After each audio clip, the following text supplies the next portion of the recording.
अस्सलाम वालेकुम नाज़रीन। नावल भौचाल की किस्त नंबर 9 पेश खिदमत है। बहरहाल यहाँ ज़िंदगी के बहुत से तजुर्बात हुए थे और ये अंदाज़ा हुआ था कि मैं उस अपनी अनोखी शख्सियत से बहुत सा काम ले सकता हूँ।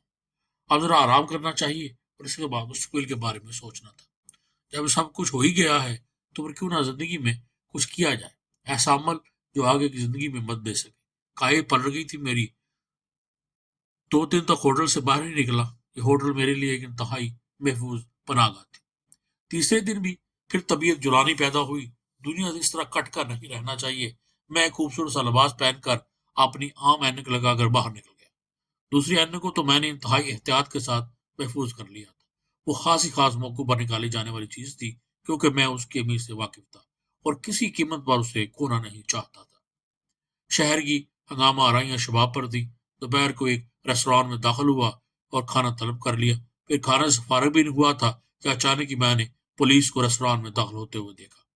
जो लोग पुलिस को लेकर आए थे, उनके चेहरे देखकर मैं खटक गया। ये रेंट कार के मालकान थे जिनसे मैंने कार हासिल की थी। एक लम्हे के लिए बदन में सनसनाहट दौड़ गई, लेकिन दूसरी लम्हे मैंने अपने आप को बेताल्लुक कर लिया और खामोशी से खाने में मशगूल हो गया। तो पता यहाँ मैंने थोड़ी सी अदाकारी की थी जो मेरी अक्ल दानिश करती जाता। मैं खाने के बर्तन इस तरह टटोलने लगता जैसे मुझे कुछ नजर न आ रहा हो और मैं सिर्फ अंदाजे की बिना पर खाना खा रहा हूँ। एक आध बार मैंने गलत जगह पर भी हाथ मारे। पानी का गिलास उठाया तो उलट गया। पुलिस वाले मेरे बिल्कुल करीब आकर खड़े हो गए थे, लेकिन मैं उनसे बेखबरी का मुजाहरा करते हुए खाने में मशगूल रहा। मैंने महसूस किया कि वो सब एक दूसरे की शक्ल देख रहे हैं। लंडे कार वाले शख्स ने कहा, मिस्टर एहसान, कहाँ गायब हैं आप? मैंने इधर उधर निगाहें दौड़ाई और फिर खाने की तरफ हाथ बढ़ा दिया। ये एक्टिंग कर रहा है सर साहब, गिरफ्तार कर लीजिए इसे। लंडे कार वाले शख्स की आवाज उभरी, क्या नाम है तुम्हारा? इंस्पेक्टर ने मेरे कंधे पर हाथ रखते हुए कहा। मैंने अंधा होने की बेहतरीन अदाकारी की। कहा, कौन है भाई? बिल्कुल एक्टिंग कर रहा है इंस्पेक्टर साहब, ये अंधा बनना चाह रहा है। कहा, क्या हुआ? मैं समझा नहीं भाई। मैंने फिर नर्म लहजे में कहा, उठो, तुम्हें हमारे साथ चलना है। इंस्पेक्टर बोला, कहाँ भाई साहब, मुझे कुछ बता दो दीजिए। मैंने कहा, पुलिस स्टेशन। और कहाँ? ओह, मगर कोई गलती हो गई मुझसे। आप मुझे पुलिस स्टेशन क्यों ले जा रहे हैं भाई साहब? ये तुम्हें पुलिस स्टेशन चलकर ही मालूम हो जाएगा मेरे बच्चे। उसने किस कदर जराना लहजे में कहा। पुलिस इंस्पेक्टर गार्डन मुकम्मल शख्सियत का मालिक था। चाहता तो सारी से मेरी ऐनक उतार कर मेरा चेहरा देख सकता था। मैंने मुझे खास तौर से इस तरह मुतवज्जो नहीं किया। खाने का बिल अदा करने के लिए मैंने जेब में हाथ डाला। वेटर वगैरह मेरे पास आकर खड़े हुए थे। मैंने डरती हुई आवाज में पूछा, वेटर साहब, इधर आइए, जरा मुझे बताइए पैसे कितने हुए? कोई पैसे हम अदा कर देंगे तेरे, तू अपनी जगह से उठ। रेंट कार के मालिक ने गालबन इंस्पेक्टर साहब को पूरी तरह समझा दिया था कि उन्हें क्या करना है। बराबर लोग मुझे बाहर लाए, जीप में बिठाया। मेरे दिल से खौफ निकल गया था। हालांकि मैं जानता था इस छोटे से मामले के अलावा एक ऐसा बड़ा मामला है जो मेरे लिए इंतहाई संगीन है, यानी जेल से मफरूर मुजरम। इस हैसियत से मेरी शनाख्त हो गई तो शायद वो लोग आसानी से मेरी हैसियत को तस्लीम न करें। हालांकि मेरी बचत का बेहतरीन जरिया ये था कि मेरी तो आंखें ही नहीं थी। बड़े से बड़ा आई सर्जन मेरी बात की तस्दीक कर सकता था। जो काम प्रोफेसर जरगाम ने किया था वो अभी तक दुनिया के इल्म से बहुत दूर था। गर्ज ये कि मैं पुलिस स्टेशन पहुंच गया। रेंटे कार का मालिक फिरोज खान भी साथ ही था। थाने में मुझे डीएसपी साहब के सामने पेश किया गया। देखने ही से अच्छी शख्सियत का मालिक मालूम होता था। इंस्पेक्टर ने उसे सैल्यूट किया, बोला, ख्वाजा साहब मुलजिम को ले आया। डीएसपी ने मुझे गौर से देखा और बोला, क्यों फिरोज खान साहब, यही बंदा है? 100% यही जनाब। मेरे आदमी शहर बार में इसे तलाश कर रहे थे और अब हम नए कारोबारी तो है नहीं। अगर ऐसे बंदे हमें छोड़ दे जाएं तो फिर हमें तो ये कारोबार बंद ही कर देना चाहिए। ठीक कहते हैं आप। क्यों भाई, वो शहनशाह मौजम, ये अपनी खूबसूरत आदमी को उतार दीजिए। मैं आपको बताऊं फिरोज खान, ये जितने मुजरम किस्म के बंदे होते हैं ना, ये सबसे पहले अपनी आंखों को छुपाते हैं। ख्वाजा साहब, इस बंदे ने तो अंधा होने की एक्टिंग शुरू कर दी। हमें देखते ही इधर उधर हाथ पांव मारने लगा, उल्टी सीधी हरकतें करने लगा। वाह भाई वाह, जाहिर है ये भी तरबीज याफ्ता ही होगा। वो एनक उतार, डीएसपी ने कहा और मैंने हाथ पैदा किया जैसे लर्ज रहा हो, पर एनक उतार दी। ख्वाजा साहब ने कहा और एकदम चौंक कर अपनी जगह से उठ खड़े हुए। उन्हें घूर कर मेरी आंखों को देखा, फिर इंस्पेक्टर की तरफ देखा और उसके बाद फिर उस खान की तरफ। सारे के सारे मेरी आंखों को गड़े देख कर हक्का बक्का रह गए थे। ख्वाजा साहब ने मुंह के आगे बढ़ाकर मुझे गौर से देखा। हालांकि मैं एक एक शख्स के चेहरे पर छाई हुई हैरत को देख रहा था, लेकिन अब अदाकारी ही मेरी पूरी जिंदगी का रिकॉर्ड मुरतब करने वाली थी। ख्वाजा साहब ने कहा, खुर्शीद अली, क्या तुम भी अंधे हो? ख्वाजा साहब, ये तू है, तुम्हारी शक्ल पर तुम इंस्पेक्टर क्या हवलदार बनने के काबिल भी नहीं हो, और क्यों इस बेचारे को पकड़ लाए तुम? वो ख्वाजा साहब, वो यार फिरोज खान, ये है तुम्हारा तजर्बा? मेरा दिल तो दुख कर रह गया है। जवान आदमी है, कितनी अच्छी शक्ल सूरत का मालिक है, और यार एक शख्स अल्लाह की तरफ से बिनाई से महरूम है, और तुम उसे मुजरिम समझकर पकड़ लाए हो। अब यकीन कीजिए ख्वाजा साहब, इतना मिलता है ये आदमी उस आदमी से कि मैं बयान नहीं कर सकता। अब अगर ये निगाह से देख लेते जी। यार खुदा से डरो, तुम भी अपनी कब्र में जाना भाई साहब, माफी चाहते हैं हम। लोग आपकी शक्ल सूरत का एक आदमी उनसे कार ले गया था, वो वापस नहीं लाया। एहसान नाम था उसका। आपका नाम क्या है? कैसर बेग। मैंने एक लम्हा जाये किए बगैर जवाब दिया। कैसर साहब, बहुत माफी चाहते हैं हम आपसे, बड़ी गलती होगी। बस आजकल लोग इतने ही ज़हीन है, इन इंस्पेक्टर साहब को कम से कम आपकी आने को तुड़वा कर देख लेना चाहिए था। वाह भाई वाह, चलो बहुत तो लाओ बेग साहब के लिए। नहीं जनाब, आपका बेहद शुक्रिया।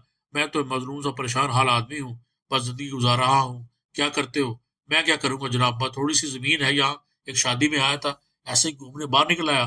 कभी कभी बड़ा दिल उकता जाता है। मेरे साथ मेरा एक दोस्त था, मुझे भूख लग रही थी, मैं होटल में खाना खाने बैठ गया, वो किसी काम से चला गया।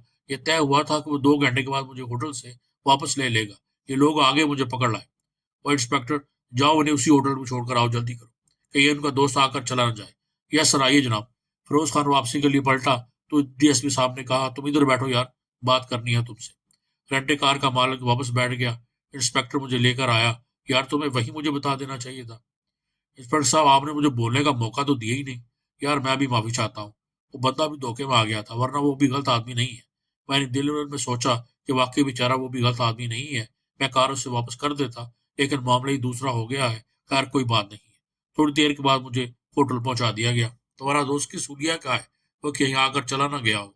नहीं ऐसी बात नहीं है, वो जाएगा नहीं। तो फिर मैं चलता हूँ, बहुत बहुत शुक्रिया। इंस्पेक्टर मुझे होटल में छोड़ गया। लेकिन जब मैंने देखा कि उसकी गाड़ी वापस चली गई है, तो मैं होटल से बाहर निकल आया। मेरे होठों पर बदहम सी मुस्कुराहट थी। ऐनक मैंने आंखों पर लगा ली थी। अलबत्ता मैं ये सोच रहा था कि रेंटे कार के मालिक बेचारे के नुकसान क्यों पहुंचाया जाए। कार बेशक हादसे का शिकार हो गई थी, लेकिन पहली बात तो ये है कि उन कारों का इंश्योरेंस होता है, इंश्योरेंस कंपनी उससे मरम्मत करा के देगी। दूसरी बात ये कि कार वहां पड़ा रहने से मुझे क्या फायदा होगा। कार अगर ऐसे ही वापस मिल जाए तो ये ज्यादा अच्छा रहेगा। चाहे थोड़ी देर मैं पैदल चलता रहा। बेशक बाहर निकलने पर पूरी तौर पर एक हादसा हुआ था, लेकिन इस हादसे ने मेरे अंदर पुख्तगी पैदा की थी। आगे के लिए मैंने अपनी जिंदगी का लाया अमल मुरतब कर सकता था। कुछ देर मैं सोचता रहा। इसके बाद मैंने एक टैक्सी रोकी और उसमें बैठकर उधर चल पड़ा जहां रेंटे कार का ऑफिस था। मैं थोड़ी देर के बाद वहां पहुंच गया। असल में मुझे वहां का टेलीफोन नंबर नहीं मालूम था। मैंने सोचा जो बोर्ड लगा हुआ था उस पर टेलीफोन नंबर भी लिखा हुआ था, वहां से नंबर ले लूंगा। और मैंने ऐसे ही किया। लेकिन मुझे ये बात मालूम थी कि फिरोज खान को डीएसपी साहब ने बिठा रखा है। इस इलाके में उतरने के बाद मैंने एक टेलीफोन बूथ तलाश किया और ये आसानी से मुझे मिल गया। मैंने उस नंबर पर रिंग किया जो दुकान के बोर्ड पर लिखा हुआ था। फौरन ही किसी ने फोन उठाया। मुझे फरूख खान साहब से बात करनी है। हाँ जी, इस वक्त दुकान पर मौजूद नहीं है। आप कौन सा बोल रहे हैं? मैनेजर रियाजुद्दीन। रियाज साहब, मैं आपको इतला देना चाहता हूँ। हाँ हाँ, फरमाइए क्या बात है? एहसान नामी एक शख्स ने आपसे रेंटे पर कार ली थी। हाँ हाँ, ली थी, और हमारे लिए बहुत बड़ा अजाब पैदा कर दिया है। और आप क्या कहना चाहते हैं इस सिलसिले में? एहसान कार का एक्सीडेंट हो गया था। मतलब रेंटे कार का। अच्छा, कहाँ हो गया था? मगर आप कौन सा बोल रहे हैं? यार काम की बात सुनो। मैं कौन सा बोल रहा हूँ, फालतू बातें मत करो। कुछ कह दूंगा तो बुरा मान जाओगे। जो कह रहा हूँ वो सुनो। कमाल है, आप हमें इतनी आम इत्तला दे रहे हैं। आपको मालूम है कि वो कार लीजिंग की नहीं बल्कि हमारी अपनी खरीदी हुई थी। इंश्योरेंस भी नहीं था उसका। ये सारे आपके मामलात हैं। मैं क्या दिलचस्पी रख सकता हूँ इससे? मेरे भाई, जो दिलचस्पी रखते हो तो वो तो बता दो। मैनेजर ने कहा, पता नोट कीजिए, कार को थोड़ा सा नुकसान पहुंचा है, आपको इस इलाके में मिल जाएगी, वहां से उठवा लीजिए। लिखवाइए लिखवाइए पता। मैंने मुकम्मल यादाश्त से वो पता मैनेजर को नोट करवा दिया। आपका बहुत बहुत शुक्रिया मेरे भाई, बहुत बड़ी मुश्किल हल किया आपने। मगर ये तो बता दीजिए कि मैं कौन? मैंने टेलीफोन बंद कर दिया, रिसीवर पर से अपनी उंगलियों के निशान मिटाए, और इसके बाद वहां से बाहर निकल आया। फिर थोड़ी देर के बाद एक टैक्सी ने मुझे मेरे होटल पहुंचा दिया। होटल आने के बाद सबसे पहले मुझे अपनी जिंदगी की कीमती सरमाए को देखना था। मैंने चाहता था कि महफूज रहे।